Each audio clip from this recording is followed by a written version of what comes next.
Hello. Welcome to an adventure. Um, I am Anthony Wright de Hernandez, also known here on the Twitcherverse as Rogan27, and this is Archival Adventures, the once a week program where I bring you things from special collections and university archives here at Virginia Tech. So, whether you're here on the Rogan27 channel or the VTUL Studios channel, welcome. It is great to have you here. Let me see who else in chat today. I see Key Squared. Thank you so much for the resubscription. 44 months.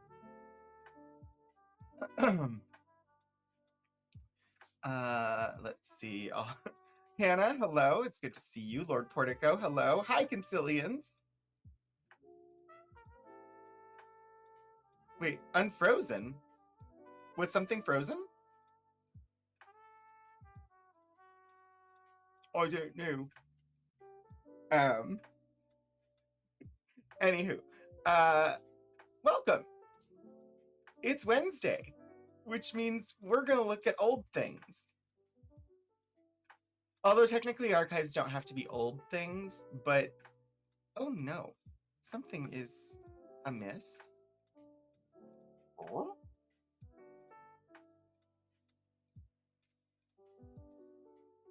Oh, I don't know what happened there, but it's fixed it now.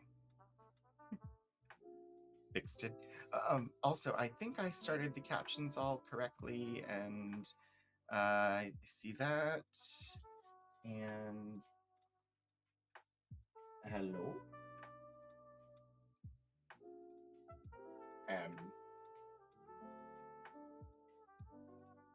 Almost. They're almost all working. How is everybody today? I hope that you're having a good I hope that you're having a good Wednesday. It seems to be a little bit like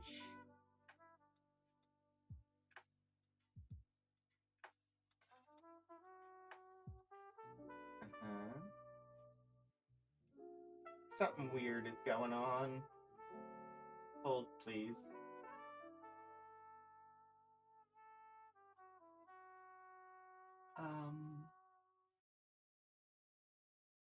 Properties.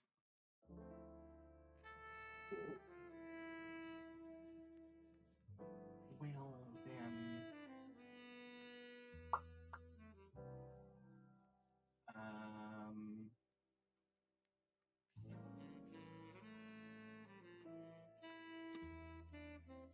I don't know why it's not doing what I need it to do.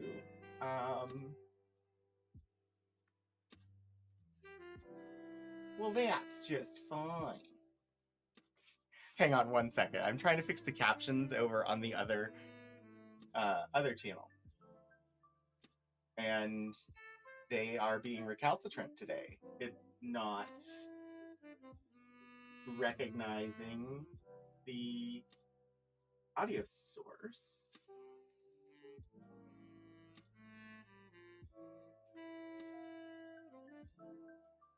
Well. Oh.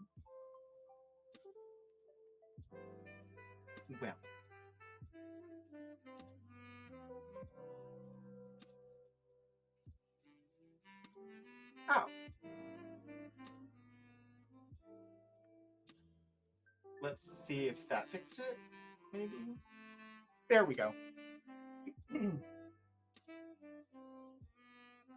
This happens when you run a stream and you update any software at all. Whether it's on Windows or Mac, software updates have a tendency to change your audio settings, and when it's a setting you don't normally interact with, it can take a minute to find it. That's what happened here. It was the place I needed audio to be routing from to run the captions for that channel was not set correctly, but it's not a setting I usually have to mess with it. So anyway, let's get this on the road. In the stream? I don't know. Since we will be looking at historic materials, and they are in collections owned by an institution, we just like to reflect on the institution's history as we get started. Virginia Tech acknowledges that we live and work on the Tutelo and Monacan people's homeland, and we recognize their continued relationships with their lands and waterways. We further acknowledge that the Morrill Land Grant College Act of 1862 enabled the Commonwealth of Virginia to finance and found Virginia Tech through the forced removal of Native nations from their lands in California and other areas in the West. Virginia Tech acknowledges that its Blacksburg campus sits partly on land that was previously the site of the Smithfield and Solitude plantations owned by members of the Preston family. Between the 1770s and the 1860s, the Prestons and other local white families that owned parcels of what became Virginia Tech also owned hundreds of enslaved people. Enslaved Black people generated resources that financed Virginia Tech's predecessor institution, the Preston and Olin Institute, and they also worked on the construction of its building. Full versions of those are on the site there. And yeah, it is the first Wednesday of the month, which means, since we're not done yet, the Philip Peltz Journal. This is the journal of the chief engineer of the USS Dacotah during the American Civil War. We've been reading through it, and whoops.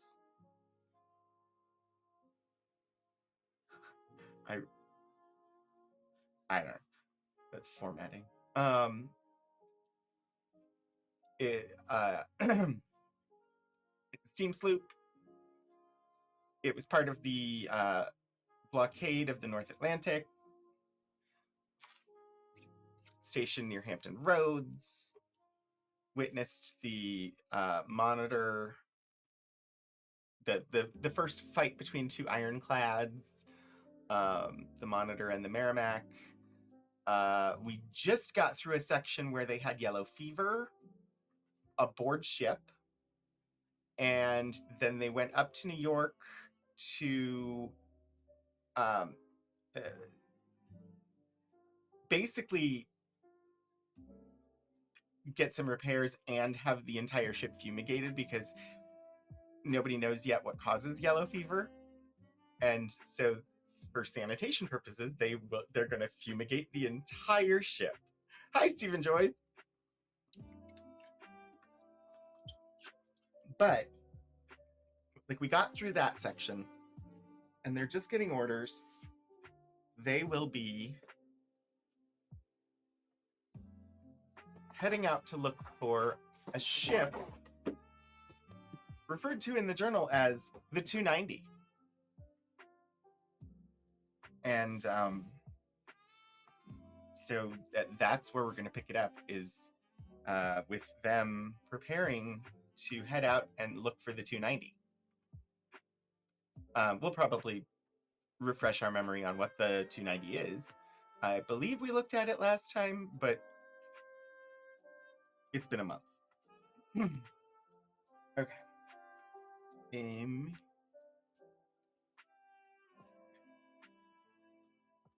All right, we got the box. And inside of it, the lovely journal that has been lovingly, I don't know. The one that we sent off and had it restored, which delayed our reading of it. Let's see here. I made myself a note that said page 65. So this is only the second time I've used this new camera. So we're gonna see how good I am at actually remembering how to use it. Plus, one of the best features about this camera for me is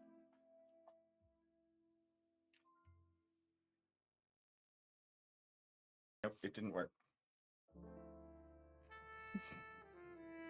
Of course, I say one of the best features and it doesn't want to do it. So that's fine. I'm confused now.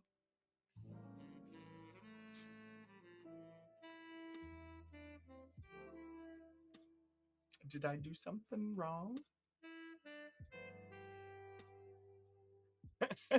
Well, at least it's not last week, because last week having the ability to pause the live video was really helpful.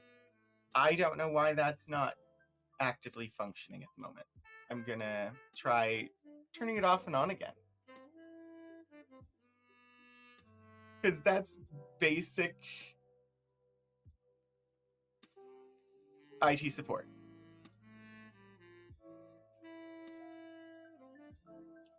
Piece of technology not doing what you expect it to do? Try power cycling it. Off and on again is always worth a go, and it doesn't take that long. So, and it's not one of those issues that is going to cause me to have to bring the stream down in order to do it. It's just going to take a second while it restarts. Oh dear. Let's autofocus that. How about? And we'll zoom in again. And can I pause? Yes, it is working now. So now, if I bump the table, it doesn't jiggle. Partly because this camera is more stable, but also because I can pause the live feed from the camera. Which was one of the things that made me want this camera. So we are picking up here the North River, Monday, November 17th, 1862. Came to anchor here this morning at about 9 o'clock after a tedious course of 12 after a tedious cruise of 12 days after the 290. For the first 5 days out, we experienced northeasterly gales and a high rolling sea, the most uncomfortable weather I ever experienced at sea. It rained nearly all the time, making our single-deck vessel most unpleasant.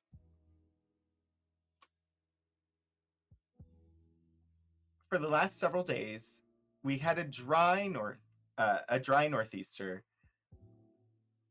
although not so bad as the other. It was unpleasant enough. Apparently, they had some bad weather. During our cruise, we spoke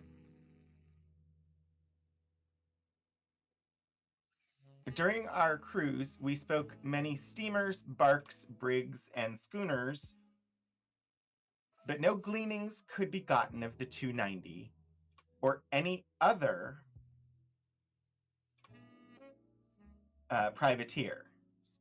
Some of them were frightened to hear such things were expected to be cruising in our northern waters. So now would be the time where I need to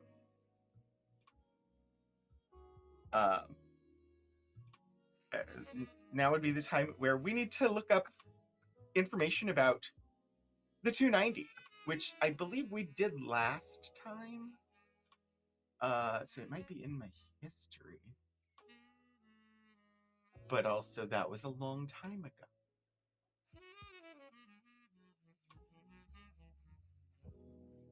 Aha, yes. The Secret War of number 290. Congratulations, Key Squared. You've been randomly selected as a VIP for this stream. Enjoy your digital gemstone next to your name and the ability to award or remove fun points. Okay, so this is at the U.S. Naval Institute website, The Secret War of No.290. The name Raphael Semmes is linked forever with the famed raider CSS Alabama. In this abridged excerpt from Shark of the Confederacy, an upcoming Naval Institute press book, however, we meet the man who helped to design her and eventually shepherded her to sea despite intense pressure from Union diplomats. Okay, so this was by Charles Robinson III, December 1994, Naval History, Volume 8, Number 6. We read part of this last time, so I'm not going to go fully into depth. But basically, let's skip down because it had some good information.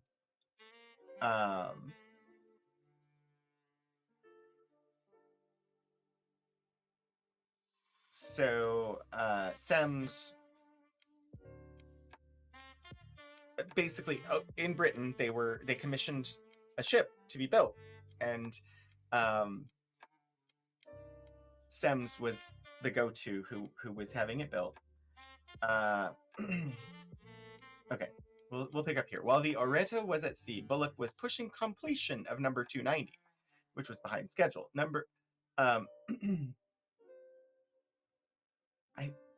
I don't remember. I probably shouldn't skip things, but here's where it is. Here we go. While he was negotiating for the Oreto, Bullock visited another shipyard, the Birkenhead Iron Works, owned by the firm of John Laird and Sons. There he discussed the possibility of a dispatch ship with specifications similar to those of the Oreto. An agreement was reached and Bullock began preparing the model and plans. Most British ships were then built of iron, but Bullock wanted wood. The Lairds told him it would take more time and be more expensive than the usual ship. The financial arrangements were made, and the contract was signed on 1 October 1861, or 1 August 1861, again in Bullock's name. So we're in November of 1862. The contract for the building of the ship that they're looking for was signed in August of 1861. So it's been more than a year since the contract was signed. The ship was designated simply as hull number 290, which was just, it was the 290th one that shipyard had built, or that shipbuilding company had built. Lairds intended to build a first-class ship, Bullock himself noted. They were especially critical and hard to please in the selection of the timber for the most important parts. Several times a stem post had already been fitted and bored for the propeller shaft when someone at Laird's noticed a defect and ordered it scrapped. Semmes arrived while construction was underway. He and Lieutenant Kell went to London. Commissioner James Mason informed Semmes that the Oreto had recently sailed for Nassau, where she would be commissioned as the CSS Florida. Adams was in a fury because Thomas Dudley, U.S. consul in Liverpool, had established beyond any reasonable doubt that she was bound for the Confederacy. Yes, Madam 33, we are looking for... they've been tasked with finding what is referred to in the journal as the 290. And so we're looking at some information about what is the 290, what is this ship, and yeah, it's the CSS Alabama. While the Oreto was at sea, Bullock was pushing completion of number 290, which was behind schedule. Already she was attracting attention. This worried Bullock, no doubt, he wrote. Remarks were often made in respect to her fitness for a cruiser, and it is not therefore surprising that she should have aroused the suspicions of those whose business it was to keep watch over the interests of the United States. Indeed, there was no question in Adams's mind that number 290 was destined for the Confederate Navy. There was even a rumor that she was designated 290 because she had been funded by 290 Southern sympathizers, although, in fact, she was the 290th hull built by the company. Yeah. In March, this is like, this is how conspiracy theories work. Like, oh, that's an odd name. It must have some special significance, and somebody makes up a story, and then people run with it. Anyway, in March, Dudley hired Matthew McGuire, a private detective, to hang around the yards, watch the ship, and question the workmen. From various sources, McGuire managed to confirm American suspicions. The ship was of superior construction. She was built of the best English oak that could be obtained, every plank and timber of which she is built was strictly examined after being worked up, McGuire reported. A large quantity of this oak was condemned for what, the carpenter says, was no detriment whatever. The stem gear is all copper and brass. In fact, the gentleman who superintended her construction says they could not turn out anything better from Her Majesty's dockyards. Bullock was fully aware of McGuire's activities. He consulted his attorney, who advised him that he was doing nothing illegal and should maintain a low profile and complete the ship as soon as possible. Yeah, like, the US doesn't want the ship built for the Confederate Navy, and their agents in Britain have noted that it is being built for the Confederate Navy. The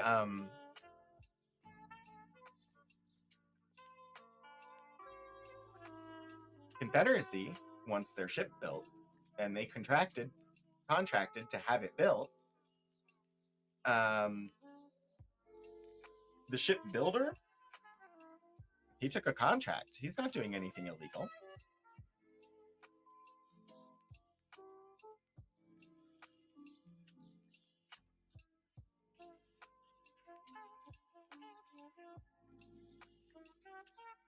Sorry, I'm getting weird information from...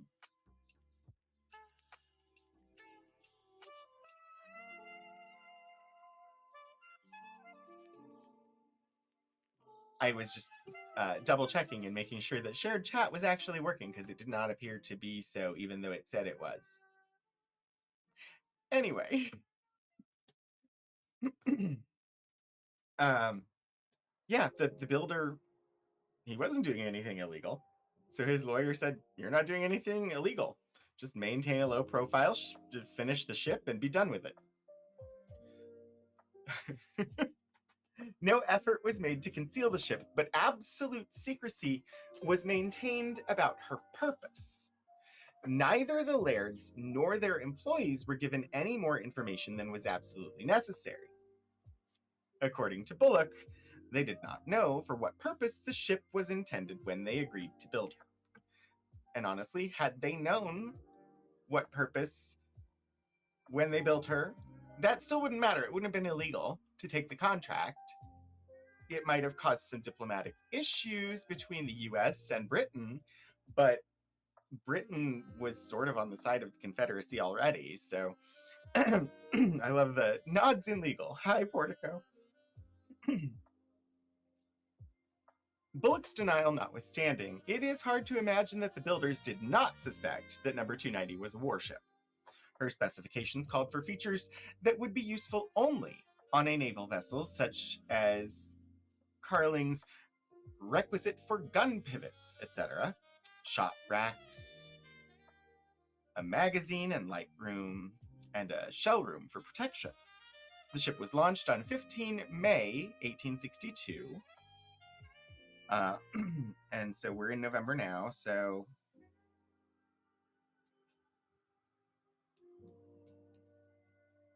the ship is 6 months old now. She was called Enrica, the Latinized form of the name of the woman who sponsored her. 2 tugs took her under tow immediately and moved her over to the graving dock. Before she was secured, the cranes began loading her machinery. Confederate Secretary of the Navy Stephen Mallory had ordered Bullock to command the new ship, but Bullock offered to relinquish that honor to Semmes. But there were no orders to that effect, and because Semmes found nothing else available for him or his officers, he felt it better to return to the south. Together with Surgeon Galt, Semmes and Kell obtained passage to Nassau on the Melita. This ship was owned by a firm of blockade runners. Semmes ascertained that the Melita would not try to run the blockade, which meant that he and his officers would be safe if she was overhauled by a U.S. warship. The voyage was made without incident, and they arrived in Nassau on 13 June 1862. From there, they planned to catch a blockade runner into Norfolk. Another recent arrival was Commander Terry Sinclair, who brought a letter from Mallory ordering Semmes back to Europe to assume command of No. 290. She would be called the Alabama. Semmes immediately wrote to Mallory and accepted the command. He said he planned to return with Kell and Galt, along with Lieutenant B.K. Howell of the Marines, who had arrived in Nassau a few days earlier, as had Lieutenant John M. Stribling. Semmes wanted Stribling to go back as well, but Maffitt asked, there are so many names here, that he be transferred to the Florida. Then he wrote Commander J.H. North, another Confederate agent in Great Britain, saying he would return as soon as possible. In the meantime, he asked North to do me the favor to inform Bullock immediately of this change and to request him to proceed with the preparations of the ship precisely as if he were to command her himself. Detain also any of the Sumter's officers who may be still in London or Liverpool, without informing them, however, of the object of their detention, lest through indiscretion they may speak of it. He also asked North to contact Armstrong and call him to Britain to join the command.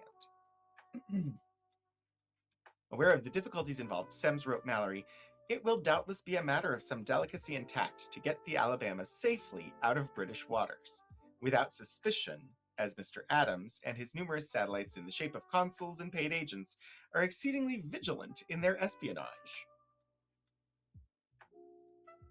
Semmes was correct in assuming that Adams would make trouble.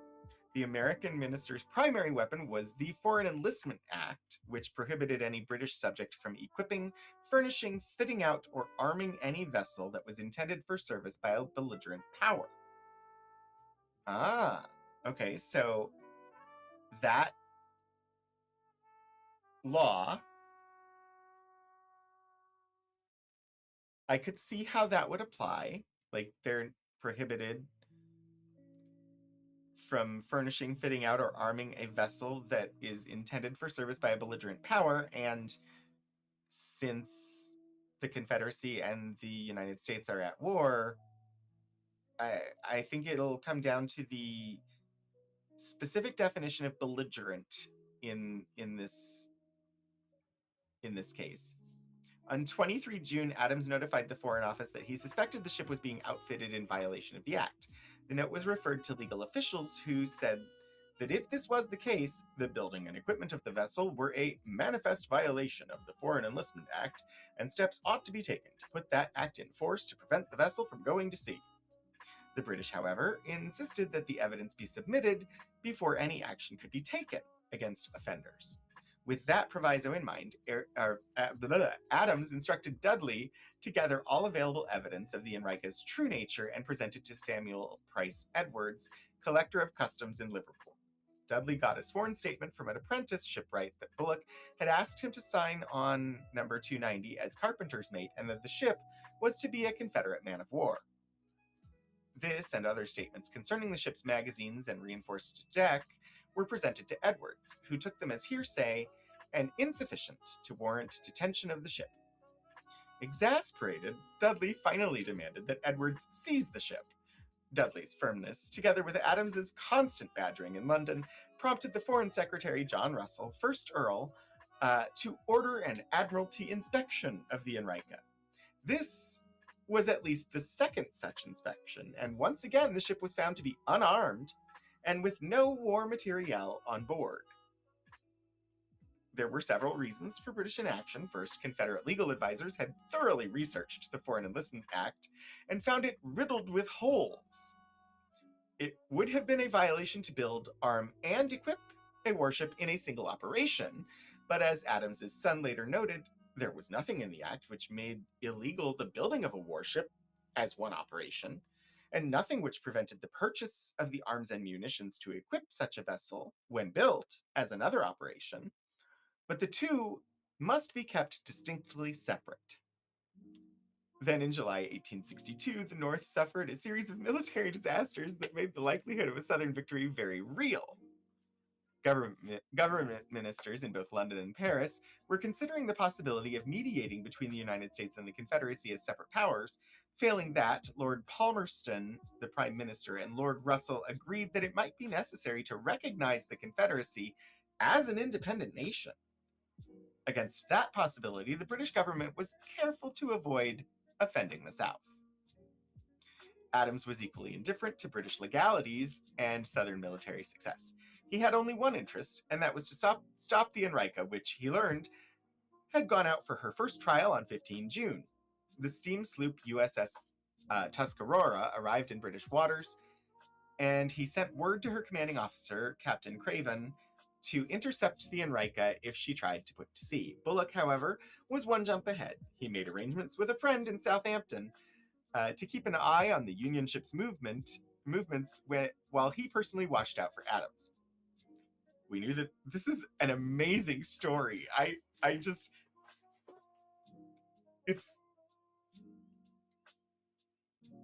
so much intrigue, and I knew none of this until we came across a reference to the 290, and this is just really interesting. We knew that the American minister was pressing the government to seize the ship, Bullock said, and the frequent inquiries addressed to the builders by the customs authorities at London and the active watchfulness of the local officers of that department at Liverpool warned me that the situation was critical. The Enrica was cold, and all stores were put on board. A British master was necessary so the ship could receive her certificate from the Board of Trade, and for that purpose, Bullock retained Captain Matthew J. Butcher, a Royal Navy reservist and former Cunard man. Oh, the Cunard line. Okay. He detailed Lieutenant John Lowe, CSN, to help complete arrangements and accompany the ship. Everything was ready for a fast departure. Adams presented his case to Robert Porritt Collier, a judge advocate of the fleet and the country's leading authority on maritime law. Collier was convinced that the ship was in clear violation of the Foreign Enlistment Act, and that if she were allowed to sail, the U.S. government would have serious grounds of complaint. Armed with this opinion, Adams went to Russell, who agreed to take the case to Sir John Harding, a Queen's advocate. On Saturday, 26 July, Bullock received reliable information that it would not be safe for the Enrica to remain in port for another 48 hours. He moved fast. He already had a verbal agreement with Laird's that the ship could have a second trial with a full load. Now he told the company that he wanted her to have a day-long trial in the Irish Sea. It must be awkward to be a maritime law expert named for a class of ship.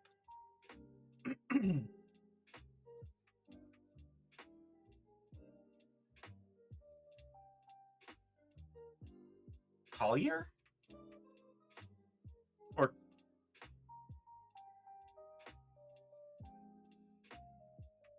a collier is a coal transport? I didn't know.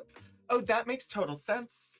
But yeah, I didn't make the connection until you said it.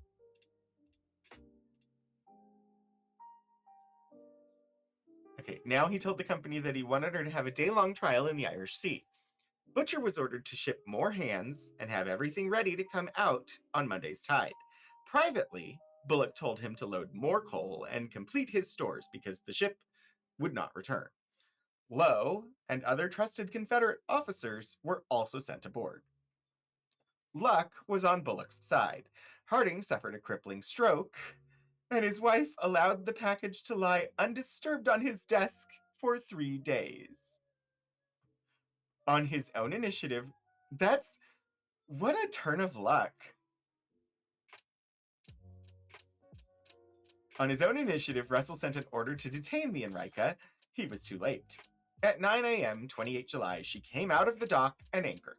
The following morning, she was dressed out in flags with a party of invited guests for the trial cruise.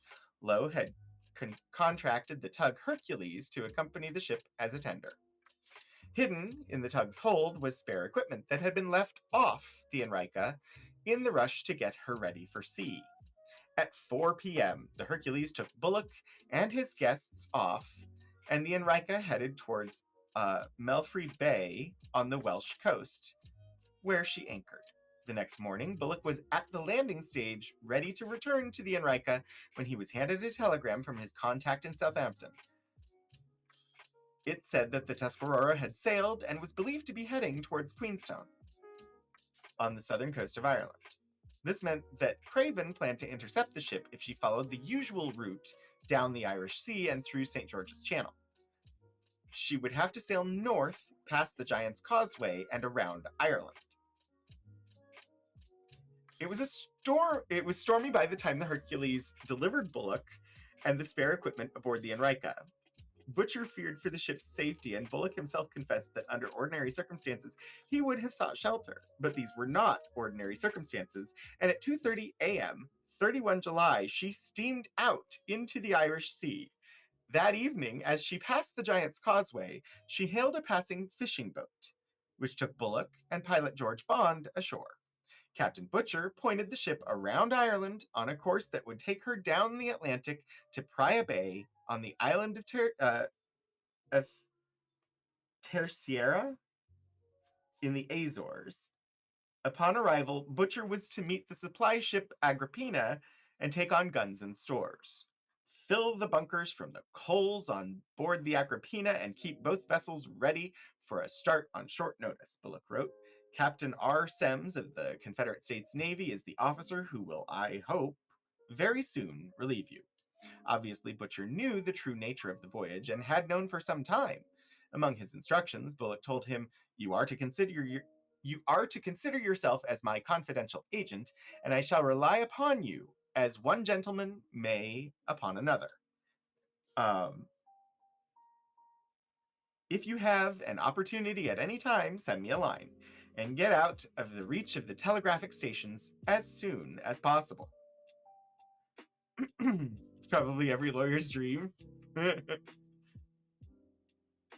It is important that your movements should not be reported, and you will please avoid speaking or signaling any passing ship. Similar orders were sent to Captain Alexander McQueen of the Agrippina, although they ostensibly came from that ship's owners rather than Bullock himself. Meanwhile, Semmes had been unable to obtain passage back to Europe for several weeks.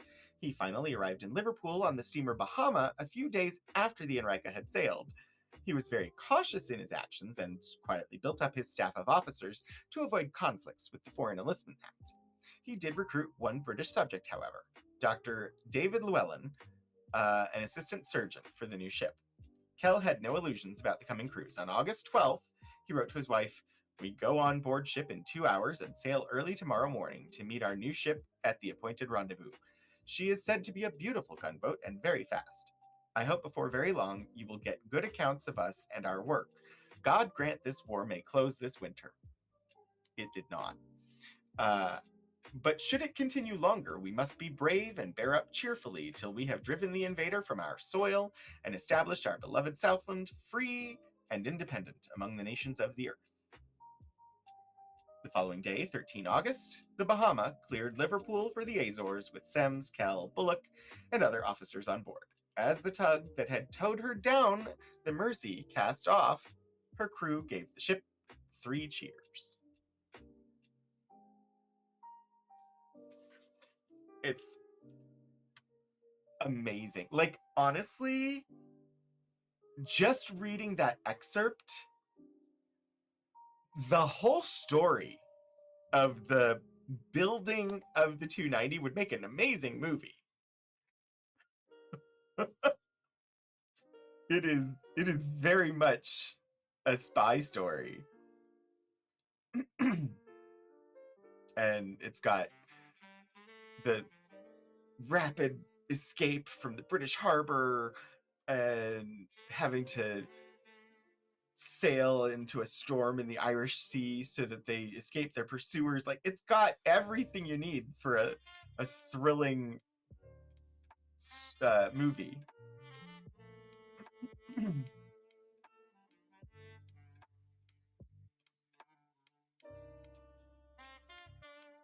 Okay.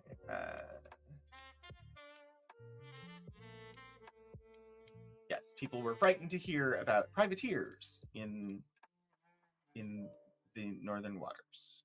That's where we are. We cruised some few miles to the southward of Cape Hatteras, and then tried to lay to under sail, but the current was so strong that we drifted so much to the eastward that we obliged to couple up again and steam away. So we steamed the whole time during the cruise. Our captain, doctor, and some others have been ill during the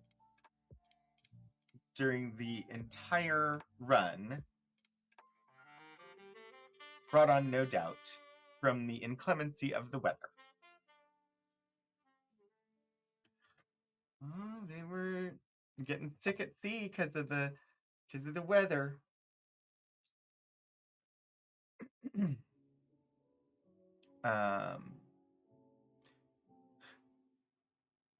We glad to make Cape May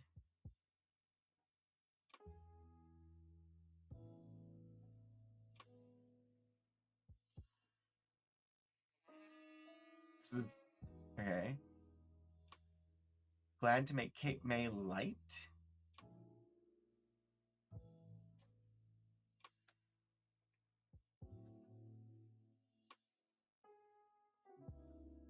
I'm zooming in further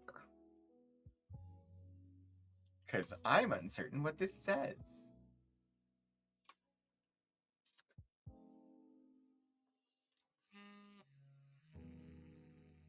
Inclemency of the weather. I'm glad to make Cape May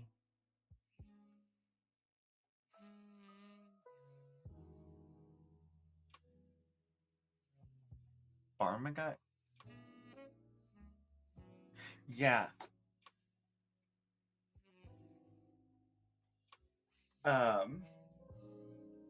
This is going to be one of those times where I'm going to pull out the transcription because I have no idea what those words are.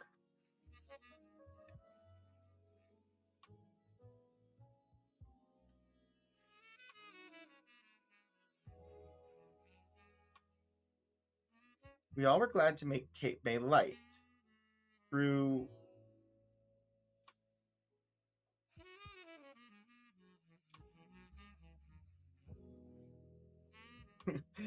they aren't sure either. They say it says Barnegat lie.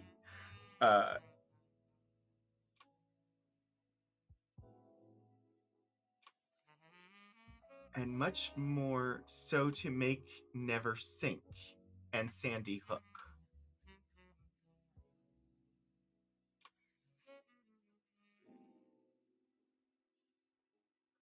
Okay, so to me, it looks like it's a proper name, which honestly they get difficult. But and of course you won't be able to see what I'm pointing to if I don't.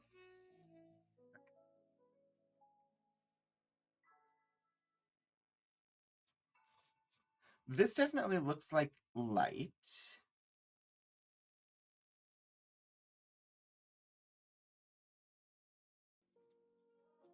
Glad to make Cape May light. Then I think it's Barnegat light, and much more so to make Navesink and Sandy Hook. I think those are all locations.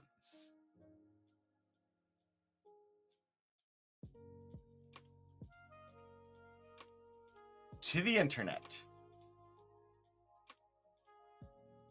Yeah, I think it's Cape May Lighthouse. I think that's what it means. Hi, Nugets. Most of the hour was this website about the 290. So, and then when I returned to actually reading things, we're stuck on a couple of words, but I'm looking things up. So thank you, Hannah, because you're absolutely right. Where he says Cape May Light is just short for lighthouse, so it's Cape May Lighthouse. And then the next one was, I think it's Barnegat. Yeah, Barnegat. Barnegat, which whoever transcribed it before did not. They did not figure out what that said. And then Navesink.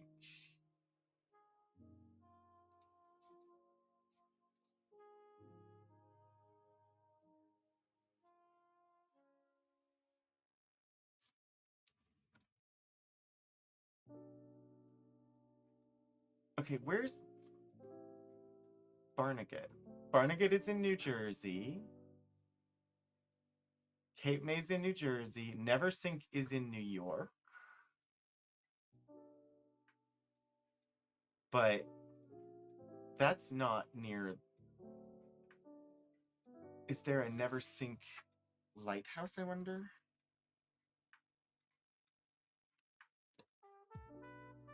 Ah! There is. It is also in New Jersey.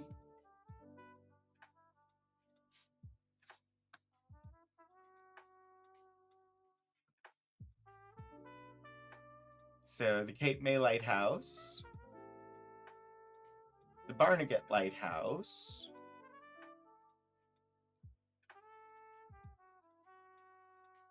the Navesink Twin Lights, a non-operational lighthouse and museum, which I'm assuming was operational at the time, located in Highlands, Monmouth County, New Jersey, overlooking Sandy Hook Bay. And Sandy Hook was the fourth part mentioned in the journal. The twin lights, as the name implies, are a pair of beacons located 246 feet, 75 meters, above sea level on the headlands of... Oh, it's Navesink. Navesink Highlands. It's not Neversink, it's Navesink. Navesink.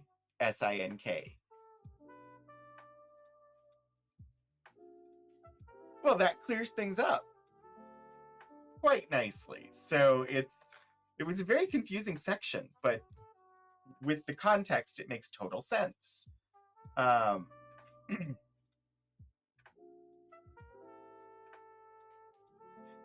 captain, doctor, and some others have been ill during the entire run, brought on, no doubt, from the inclemency of the weather. We're glad to make Cape May light, then Barnegat light, and much more so to make he wrote Navesink, but it's Navesink, but Navesink and Sandy Hook.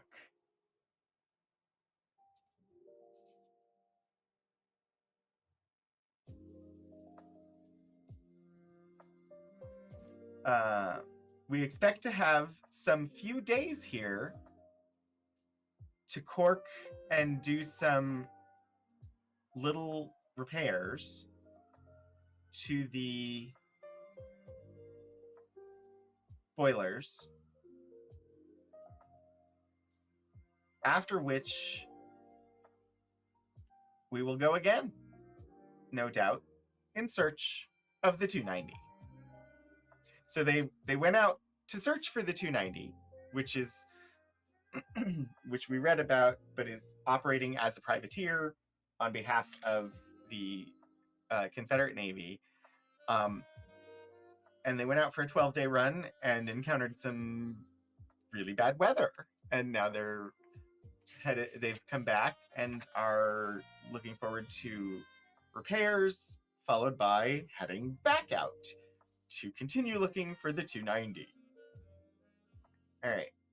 Hampton Roads, Saturday, November 29th, 1862. We arrived here this morning. Okay, November 29th. So it was the 17th before, so we've jumped forward 12 days. We arrived here this morning. The run was pleasant and calm. On the 27th, we left New York in company with the Passaic. The weather being propitious, the Passaic was hermetically sealed and ready for a gale. I think he's being a little bit exaggerative in describing it as hermetically sealed, because that would be incredibly difficult to do. To literally hermetically seal a ship. If you're not familiar with hermetically sealed, means something is any type of sealing that makes a given object airtight. It originally applied to airtight glass containers. So airtight meaning literally preventing the passage of air, oxygen, or other gases. I doubt he's referring to a true hermetic seal. A true hermetic seal in the tradition of the trickster god Hermes. He's exaggerating for dramatic effect? Yeah, I don't know. But basically,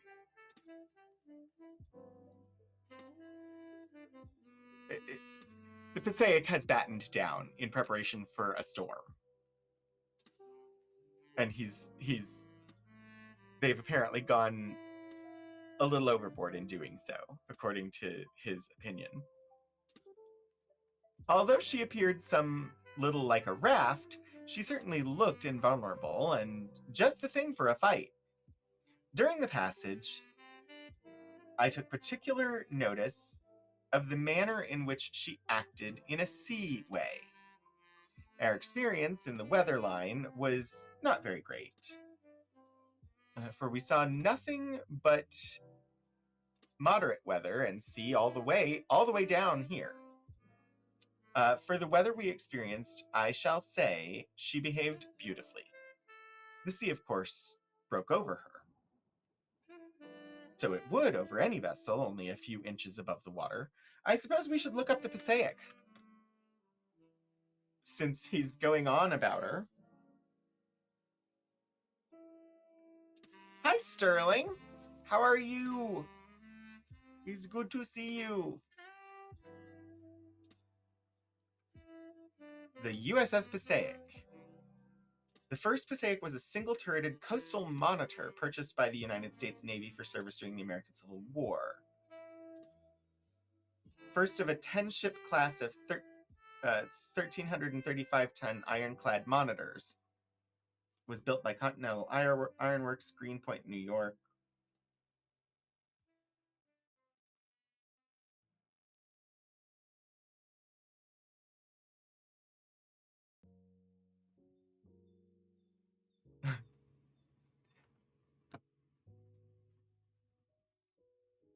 This image is captioned Passaic in gun trials at the Palisades, November 15th, 1862. It's from Harper's Weekly.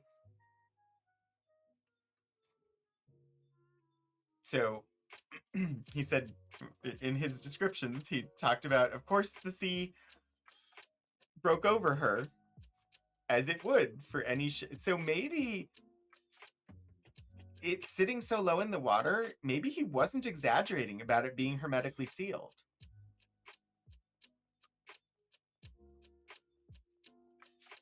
Although it probably wasn't. No, he probably was exaggerating because they probably let oxygen pass through. It was sealed to prevent water from passing through, I assume. You're still at home? I hope you're feeling better.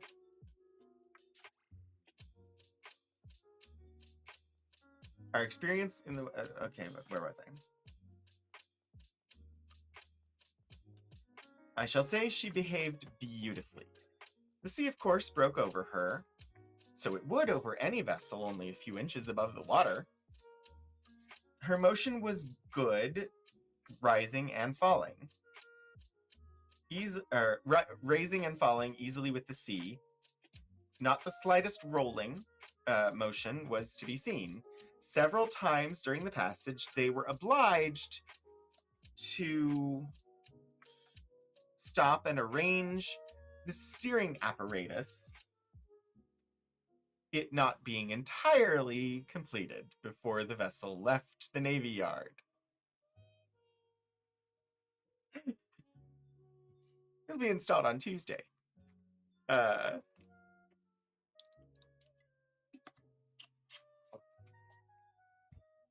Steering won't be installed till Tuesday. Mm-hmm. Sorry, that's a reference to a Star Trek thing. As we were coming into the roads, I noticed the Passaic's engines stopped, and steam issuing from every opening about the deck. Upon visiting the vessel this afternoon, I learned they had blown out several rivets and carried away several staybolts, thereby disabling the machinery. And filling the place with steam. The fires were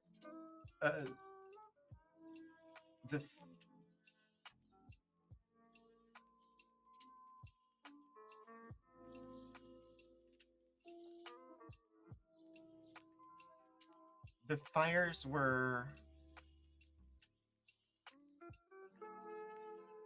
hauled? I don't know what that means.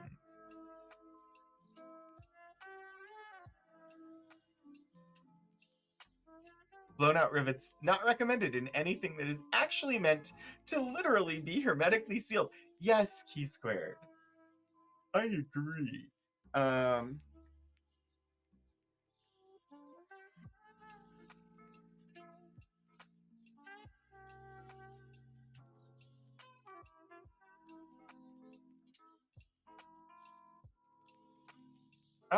Okay.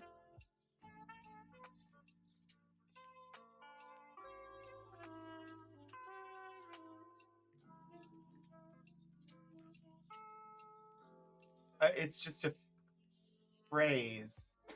Hauling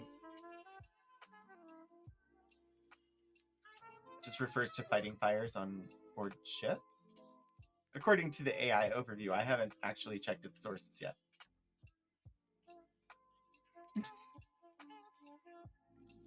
And it definitely is not completely accurate. But I have found a source.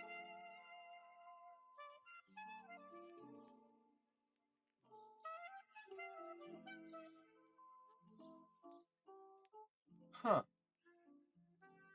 Wait, hauling...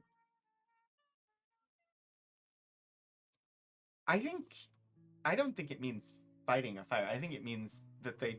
Because it's a steam-powered vessel, and they've got... It's...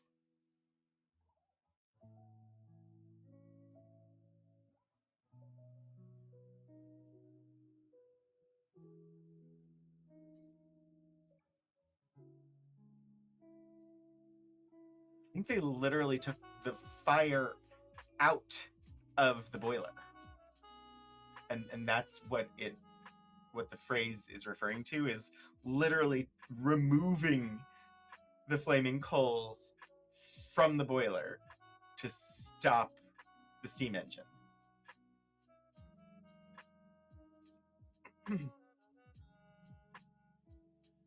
Because all the references I'm finding are talking about hauling the fires to cool down, hauling fires from the injured boiler. I haven't found a specific reference, like a specific definition of the phrase, but the things that I am seeing, it sounds like it's a procedure by which they literally take the flaming hot coals out of the boiler. Ooh. I may have found something. I wonder if it will be searchable.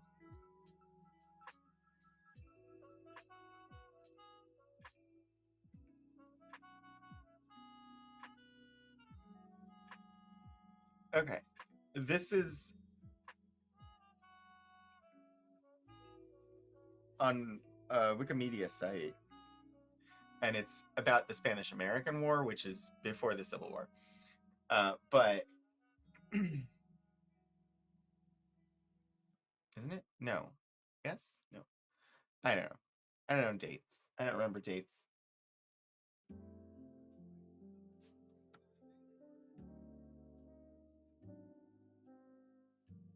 And we might not actually get... Okay.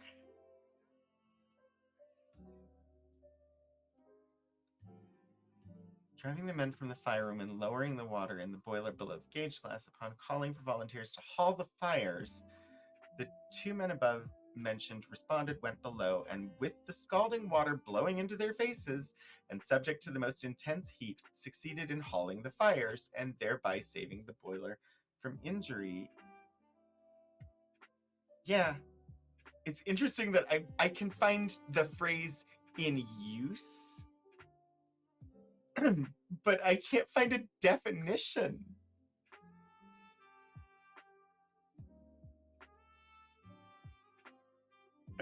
Like a description of what was the process.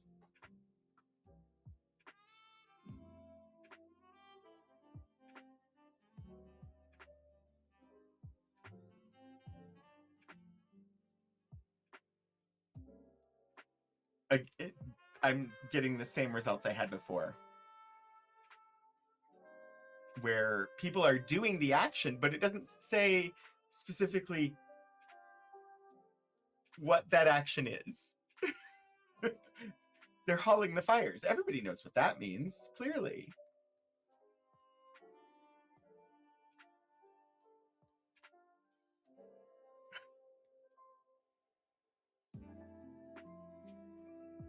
Okay. I don't usually do this, but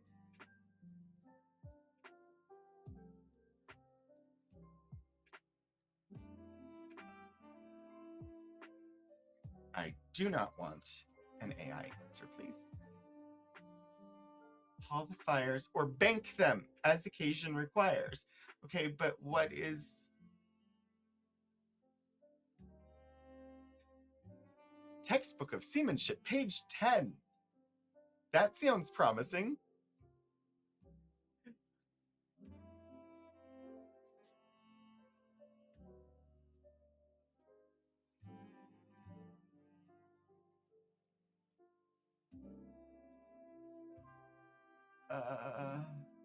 Still not there yet, though. Hauling the main sheet. Lots of things to haul, apparently, on ships.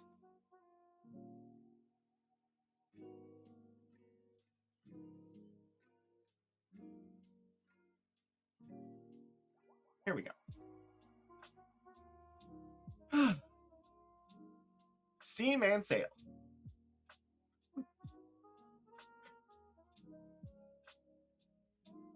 When a steamer goes ahead fast, the vanes are very deceptive. The wind appearing more ahead than it really is.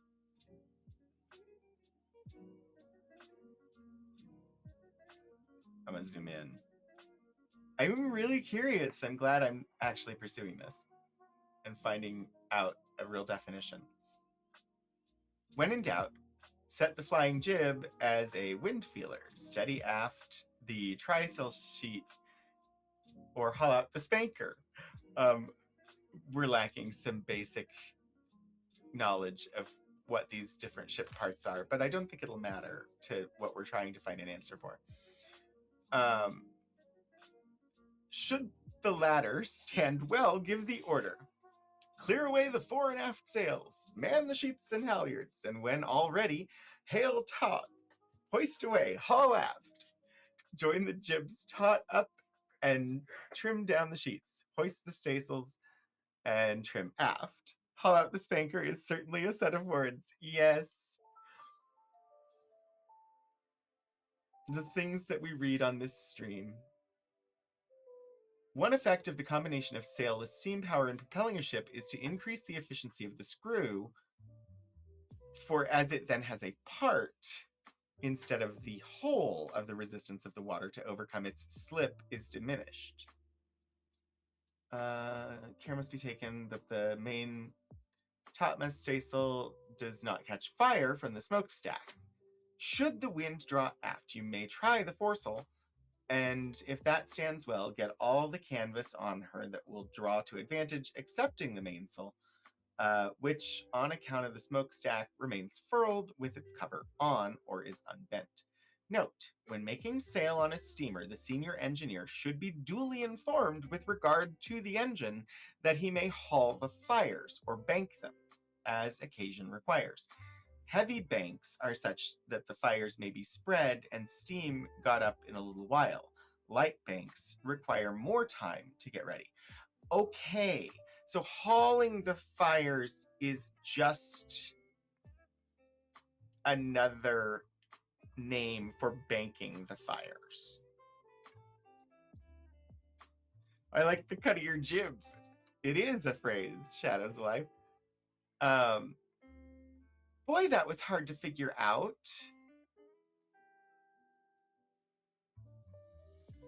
We ran across the phrase in usage in all sorts of journals and things like that, but nobody ever actually said what it meant to haul the fires.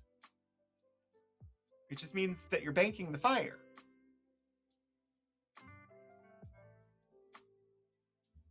So that it won't go out, but isn't like actively burning. You've totally been here the whole time. I believe you. Anyway, let's see. Let's go back to the document now that I understand a little bit about haul the fire.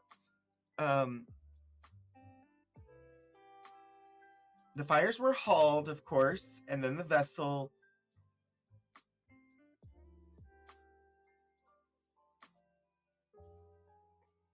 towed the balance of the ways into the roads. At the time, steam was 24 pounds. I'm assuming, of pressure.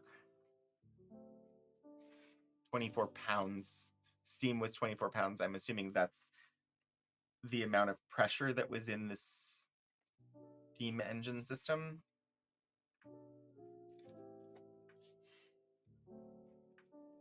Sunday, November 30th. Early this morning, the Passaic left here for Washington Navy Yard. Towed by 2 tugs. Upon examination of the boilers, they found the damages so great from the explosion that it would be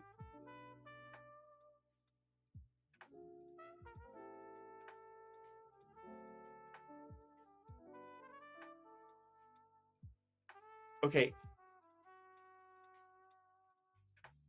I don't know what he means to say here. He literally wrote economizing. ECOMOMISING is what he wrote. Economizing.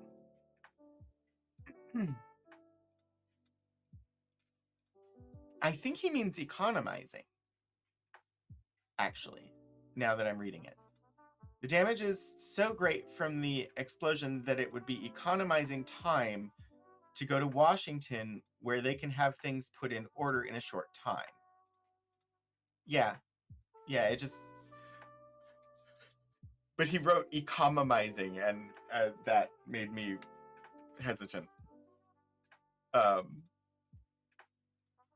We all looked upon her with a feeling of regret, and felt sorry to have so serviceable a craft to leave a duty for which she was intended. Went on shore today and had a good run out toward Hampton. Owing to the distance being a little longer than we appreciated, we came to at a temporary hotel, stopped a short time, and then visited the fortress. Somewhat fatigued from our tramp, we were glad to meet the sundown boat, and once more get on board. The Admiral arrived this morning from Washington. I learn we are now attached to the North Atlantic blockading squadron, so our duty will no doubt be arduous and unpleasant. Oh dear. He does not like the North Atlantic storms. I think he's made that abundantly clear in the last few entries. Old Point looks about the same as usual. The only material alteration here is the removal of the Hygeia Hotel. This is entirely demolished. All other buildings bear the same old-fashioned aspect. The new Ironsides is at Newport's News, together with the Monitor, Galena, etc. One small vessel is only at the old anchorage at Norfolk. Whether this is sufficient protection for that place, time will show. Troops are now being sent towards Suffolk in large numbers. Many troops are yet inbound of the transports in the harbor, waiting for some purpose, we know not for what.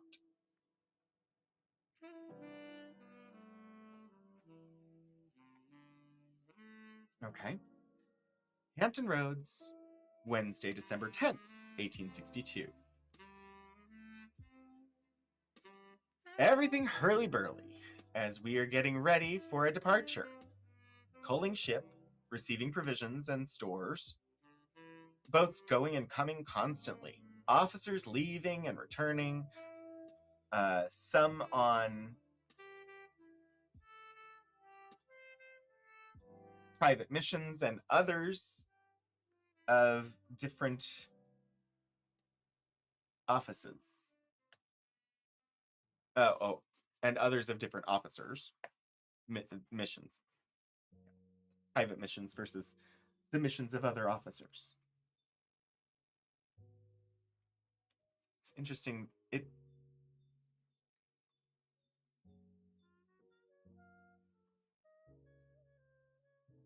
I don't know if you all can see it, but so it'll autofocus and be perfectly crisp in the center. And the right side is pretty good, but the left side gets a little blurry. As though it had a little bit of curve to the lens. I'm not sure why it does that, but it's not a huge deal. It's just that's why I was messing with it, was because the words on the left were blurry while everything else was not, and it's been consistent throughout. Anyway, our destination is as yet only a conjecture. Our destination is as yet only a conjecture, as we have been directed to have our litter sent to Beaufort.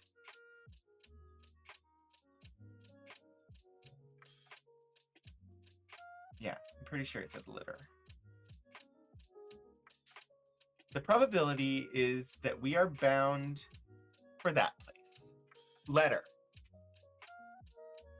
It's letter. It's not litter.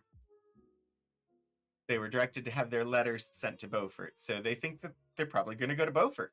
Probably a good assumption, right? And also to Wilmington, North Carolina.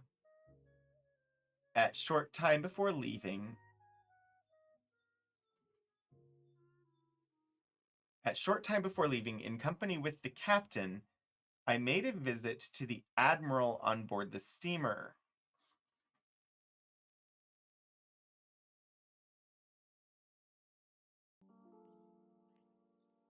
Okay. This is a thing that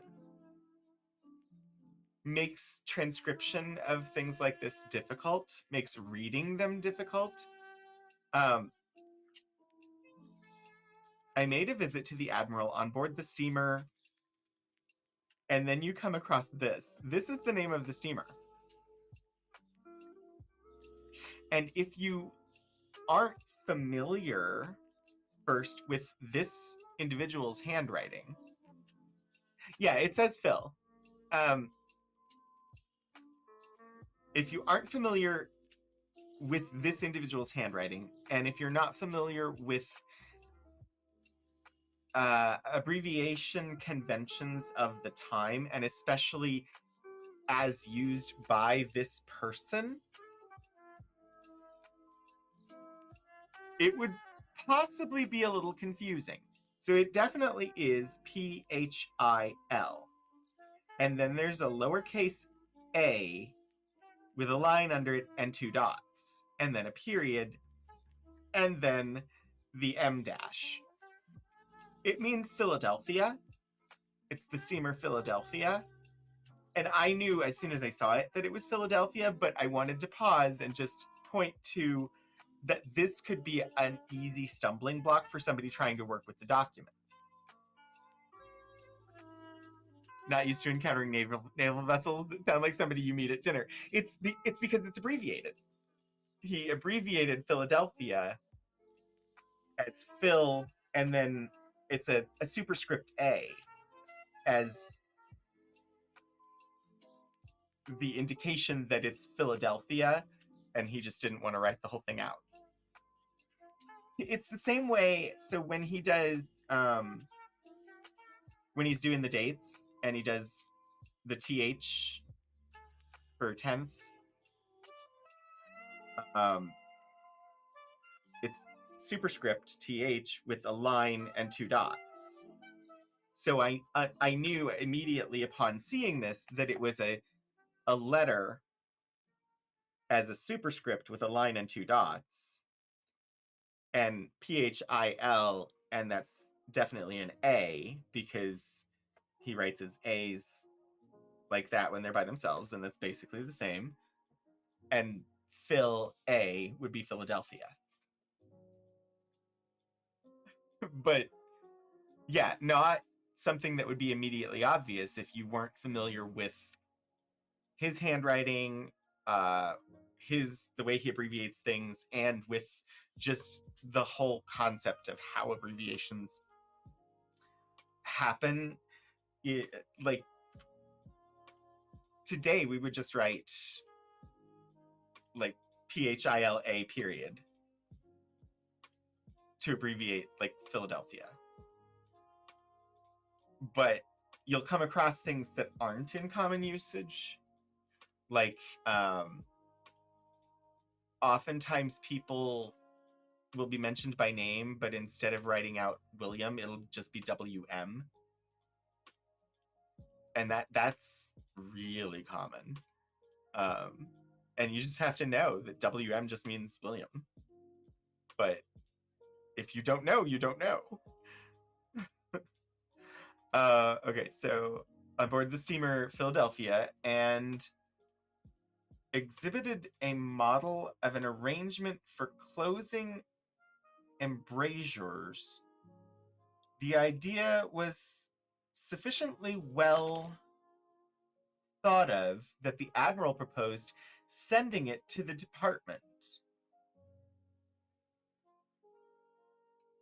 It's like JAS for James. Yeah, exactly, Hannah. So he met with the admiral and proposed, showed off a model of an arrangement for closing embrasures.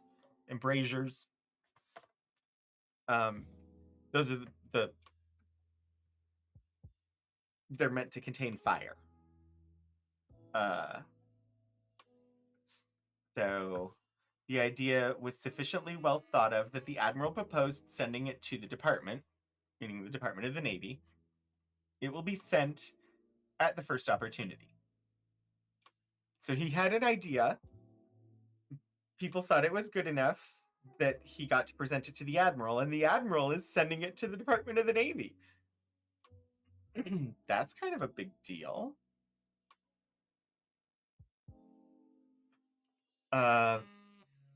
Visited the shore for the last time and came on board all night. All the necessary arrangements having been made, and steam up, we have up anchor at 4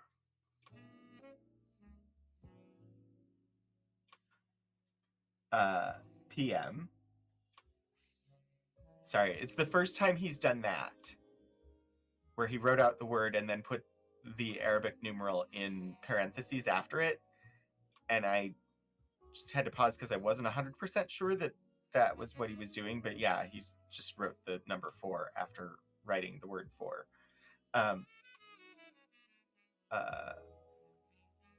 We have up anchor at 4 p.m. and steamed out of the harbor. The weather looked quite propitious, expecting the atmosphere was a little misty. Accepting the atmosphere was a little misty. We carry with us one coast pilot and an assistant paymaster. The latter is ordered to join the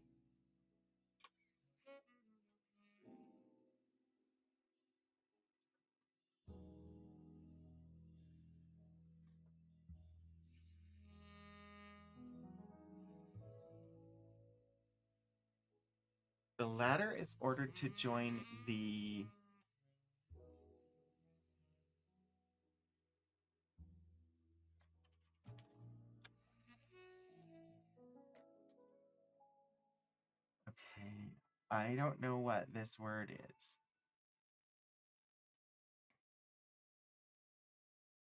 Because it looks like A, and that's either a G, a Z, a Y, a J. I'm uncertain. It looks probably like a G, but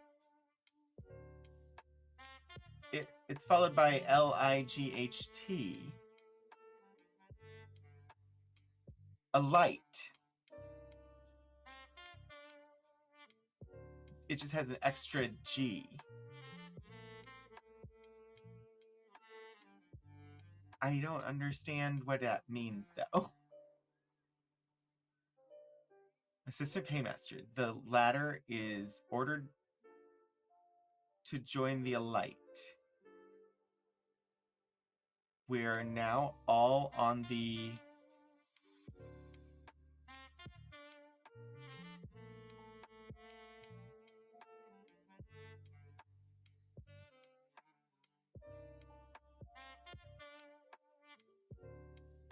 QUI to know what we are going to do. Okay. It's not you. So we've got a couple of confusions here. I'm going to check and see what the person who transcribed it before, because they weren't trying to read it live, so they could have spent plenty of time figuring it out.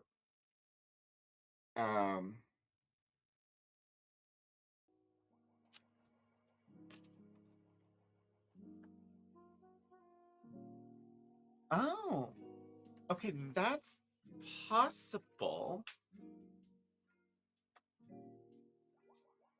Let me check one thing.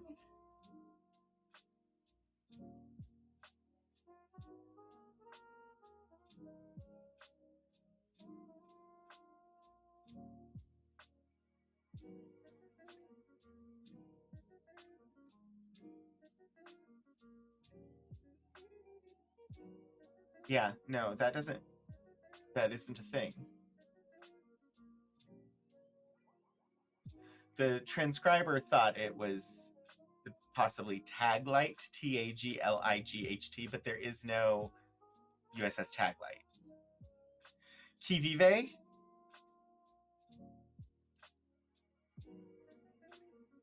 On the qui vive is an actual phrase.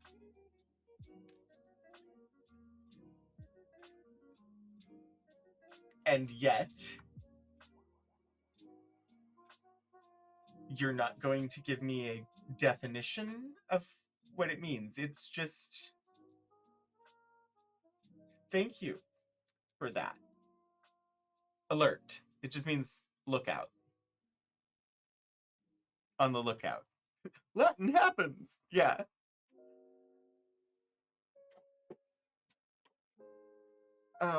But ordered to join the, I don't know what that is. I had assumed that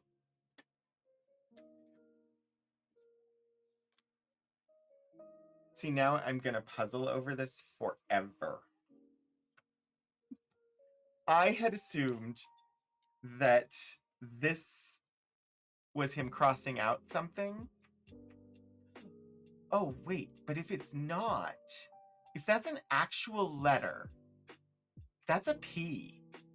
It's not T. That's a P.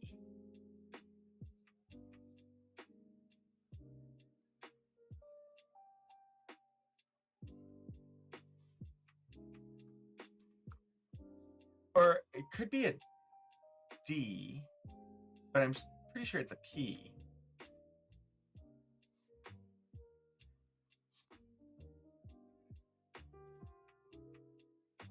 Nope, it's a D.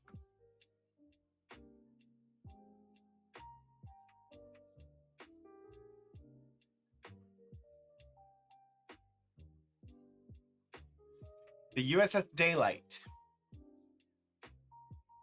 A steamship acquired by the Union Navy during the American Civil War. She was used by the Navy to patrol navigable waterways of the Confederacy to prevent the South from trading with other countries. It's a screw steamer built in 1859.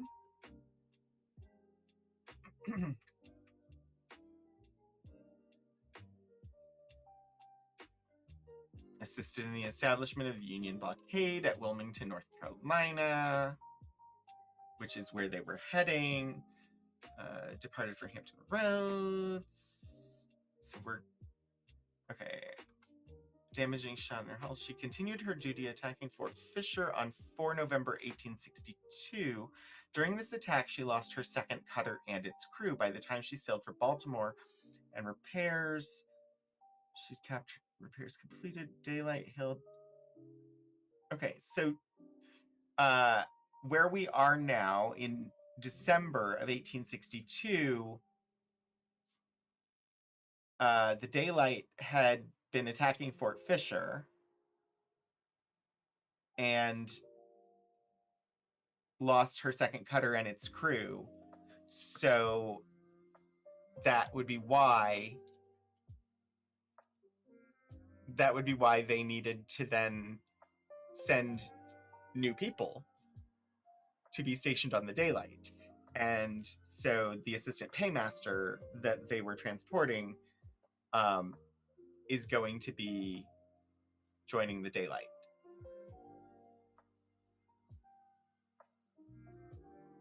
Dang it, ship names. You know, we're really on the internet when there's incomprehensible shipping discourse, right? Yes. We are now all on the qui vive to know what we are going to do. We hope for a fight. We've been laying stagnant so long, we now begin to wish for an opportunity to shake off our slothfulness and have a real good engagement. It is now believed that we will have an action at Wilmington where all our anxious disposition will be gratified.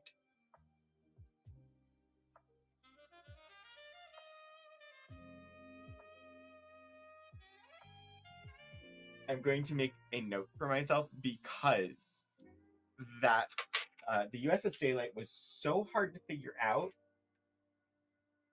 that when I finally get around to when I finally get up to that section in correcting the transcription, I don't want to have forgotten what it was.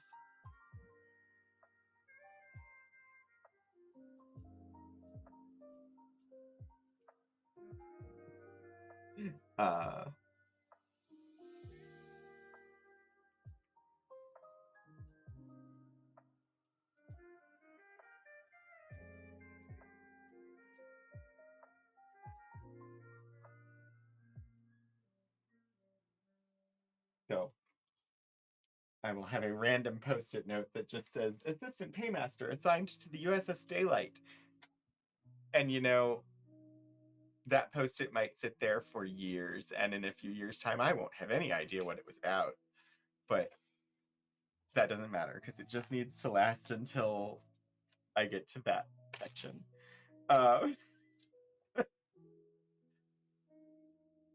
As you do, exactly. Off Wilmington, North Carolina, Monday, December 15th, 1862. On the 12th instant, we arrived at this place and commenced the duty of blockading this port. Upon our arrival, the Penobscot left for Beaufort to coal. Her absence will be probably 7 or 8 days. The movement of the rebels on shore and at the fort are quite visible. Steamers are plying between the fort and the opposite side of the river and running to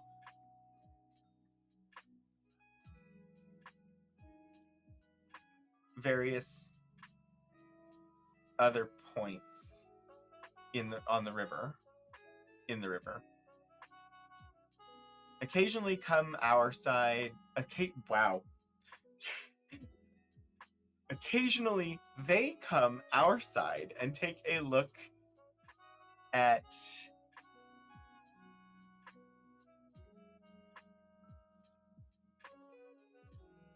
us, but not within reach of our guns. I know that Shirley says small boats, but I immediately read it as small brats, which is very different. Small brats would be very different, but he has talked about brats a few times. In fact, I think no, he earlier today it was barks, but yeah, he has mentioned brats before. But yeah, that is small boats. Occasionally they come our side and take a look at us, but not within reach of our guns. If we make any more, or if we make any move, they pop back quickly. Small boats are constantly running along the coast in the vicinity of the fort and in the vicinity of the inlets. Several have been seen today, together with one schooner. Lights are seen every night from several points on shore. Some of them are range lights so that blockade runners can go in without any trouble after they make the light, provided they get clear of the numerous vessels that are now blockading here, which is not very probable. With our guns all run out ready for firing. And steam up. Cable ready for slipping. With all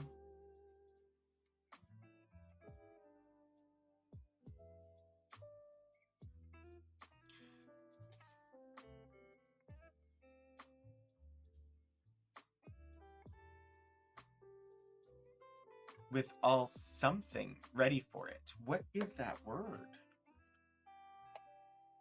With all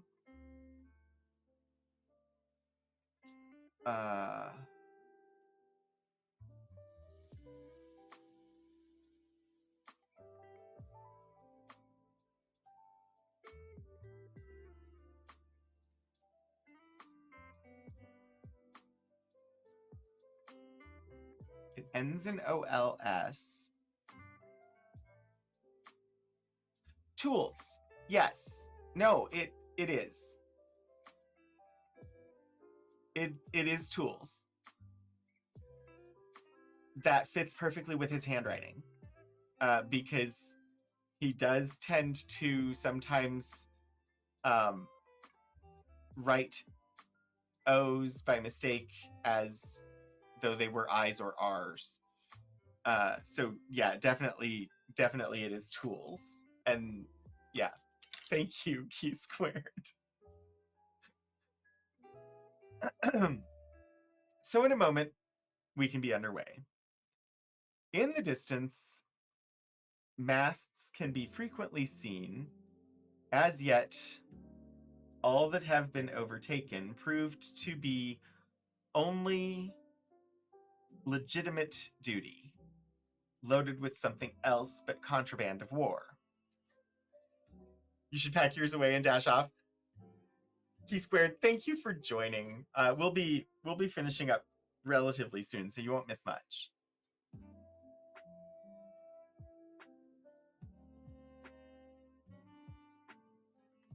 At night, lights are discerned from various quarters seaward, many of which are no doubt blockade runners. These lights show, but for a moment, as signals to the shore.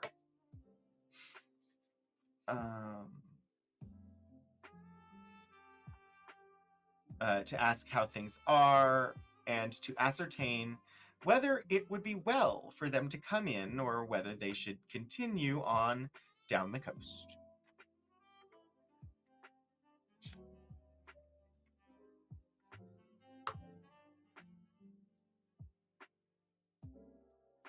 At sea, Saturday, January 3rd, 1863. We finally hit 1863. So we jumped ahead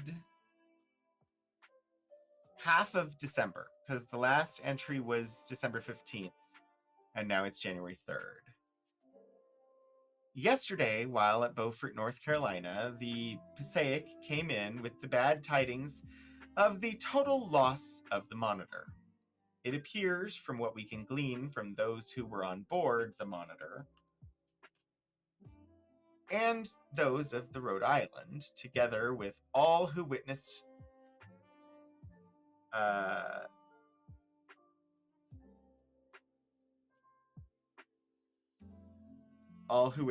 the sad catastrophe, that on the 31st of December 1862,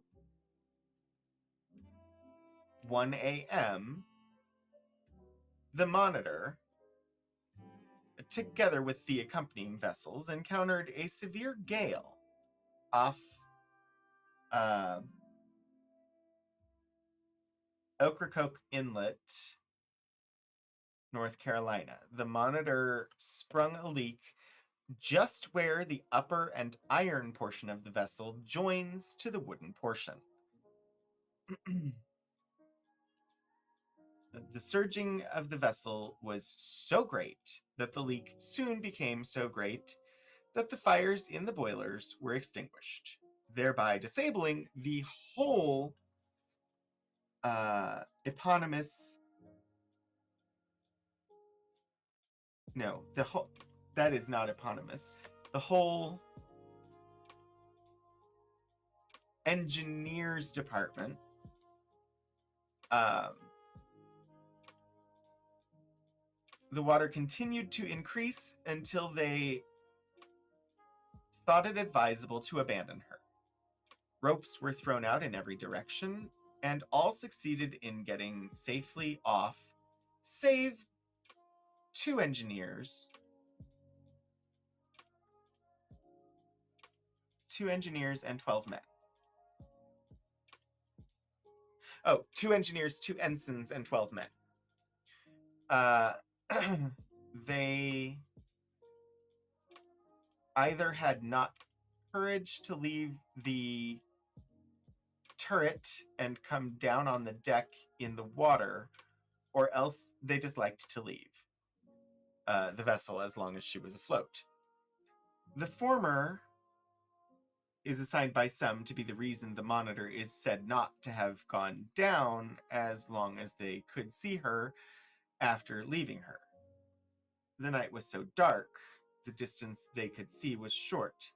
The Passaic suffered some and will regain some the Passaic suffered some and will require some repair. She will be delayed here about 2 weeks, so says the captain of her.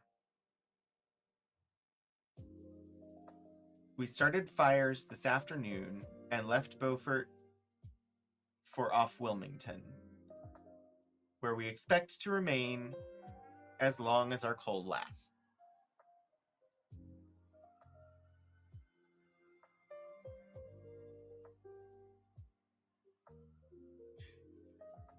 Minnesota.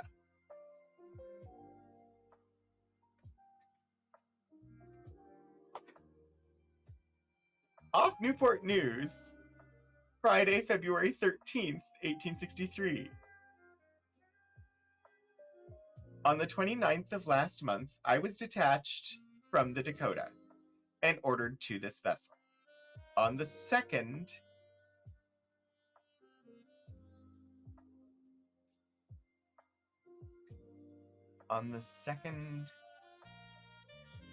instant, I left Beaufort, North Carolina in an army transport, Pocahontas drawing then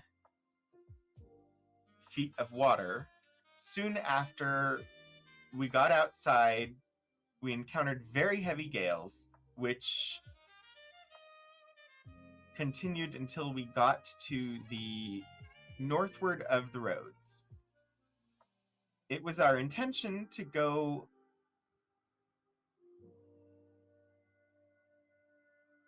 to the round by the way of New York, but when we got as far as Hog Island, we were obliged to put back to the roads for coal, thus blasting all of our grand expectations. On our way up, we saw the Weehawken in a terrible gale. She seemed to stand it very well, since we have heard she has arrived all night at her destination. It was certainly the most disagreeable storm I ever experienced. I have attended to the different little commission I have had to perform for my friends and am now regularly installed on board this vessel. My duties have been varied and continuous. Many of the smaller boats of the squadron march out of order and Many of the smaller boats of the squadron much out of order and require constant attention. At general quarters today, while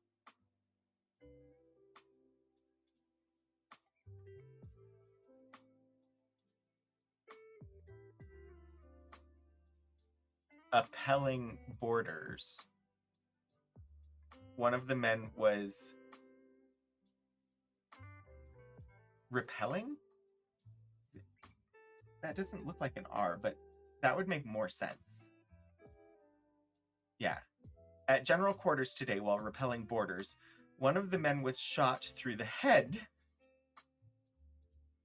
The ball coming out of his face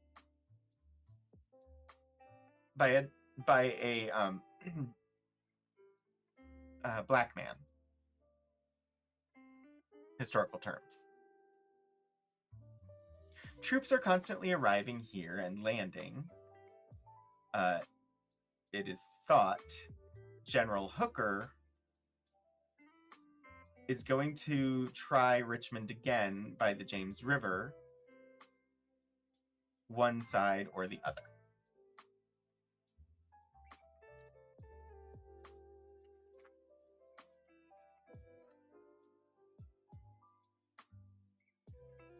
I think that's where we'll leave it. We'll pick up with Saturday, February 20th next time.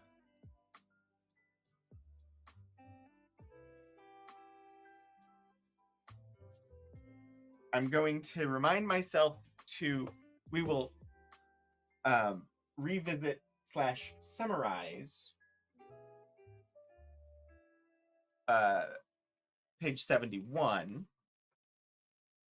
and then pick up with page 72.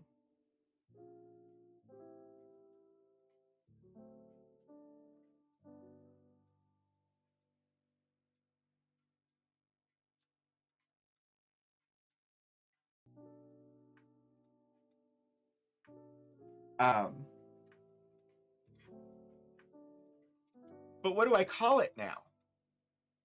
Like, the name of the series of episodes is USS Dacotah Chief Engineer's Journal. But he's no longer on the Dacotah, he's now on the Minnesota.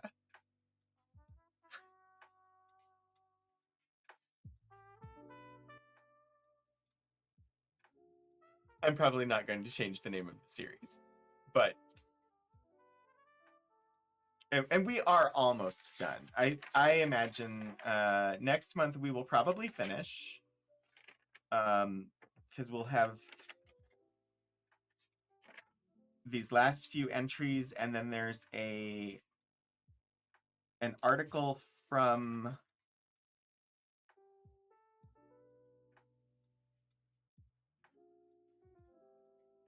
Harper's Weekly, or sorry, an article from Harper's Monthly. And I haven't dug into what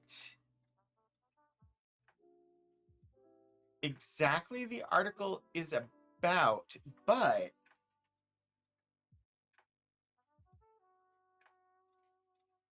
yeah, we'll see. I'm sure it'll be interesting.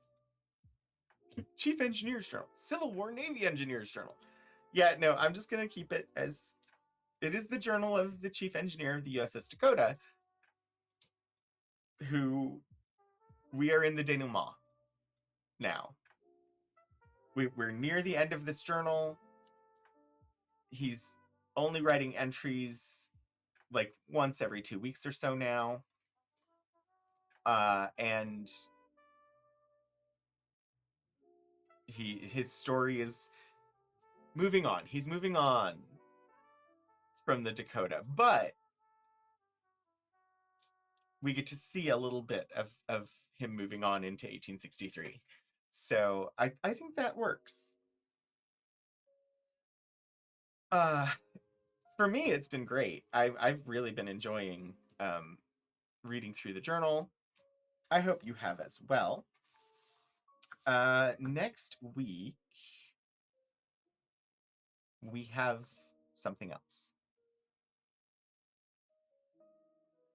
Ah, yes. Okay, next week we will be looking at NASA's Project Mercury. So we'll be using materials from the James Dean collection. Dean, this James Dean,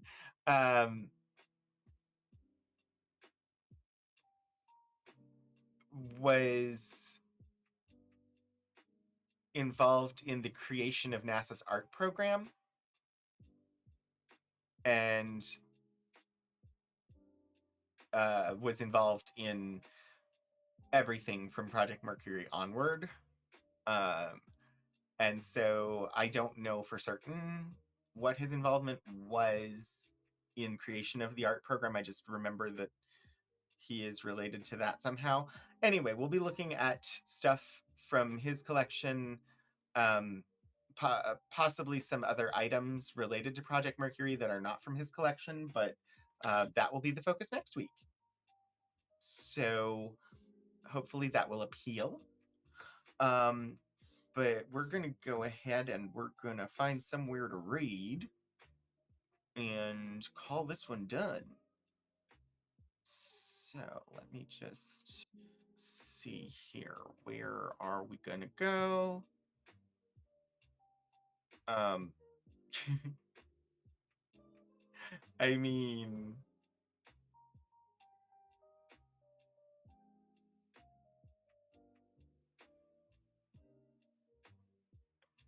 cabins and bees sound really fun. So we're gonna go say hi to Stephen Joyce because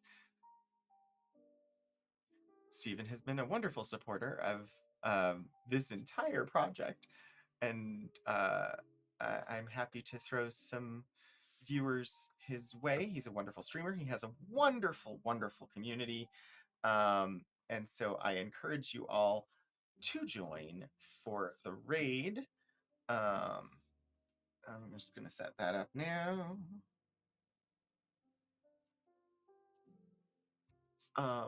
But yeah, thank you so much for joining me. Hopefully I will see all of you again for a future stream. Thanks for being here.